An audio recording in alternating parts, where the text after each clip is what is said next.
when everyone expected the boomers to become a great new political force in American politics, they instead entered a political remission. By 1980, they had become the yuppie, and they concentrated on a certain cultural perfectionism. Rather than involving themselves with politics, they detached themselves from institutional life, from having families, from having steady jobs. Today, they're beginning to enter midlife, and they're beginning to show a puritanical streak. The same generation that 20 years ago trusted no one over 30 is today beginning to police the morals of everyone under 30. Now, this is a pattern, as with all these generations, that we see in every previous generation of this type. We expect to see a lot more of that sterner tone from the boomers as they move into their 50s. Both of you are boomers, right? That's right. That's right. I was born in 1947 and Neil in 1951. Now, you see, we define the boom generation differently from demographers. You often hear reference to the years 1946 through 1964 as mapping the baby boom. We think that's an interesting statement about the fertility patterns of American parents during that time, but it doesn't tell you about the personality of the generation.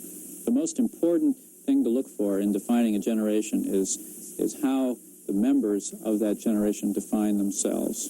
And if you ask people who were born between 1943 and 45 whether they feel like boomers, whether they've always felt like it, generally they'll say absolutely.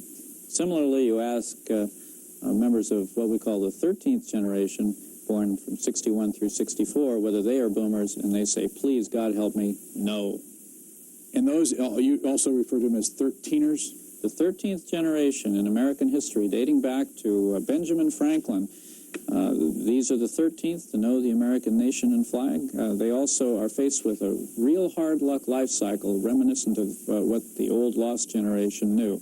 The number 13 is a good reflection of that. It's also a slippery label, something that the kids themselves like because they're tired of being criticized by elders, being told that they're part of a bust, a baby bust group that is disappointing when compared with the boom. One thing we talk about with the 13th generation is how attitudes toward children changed very dramatically in the early 1960s and through the 1970s.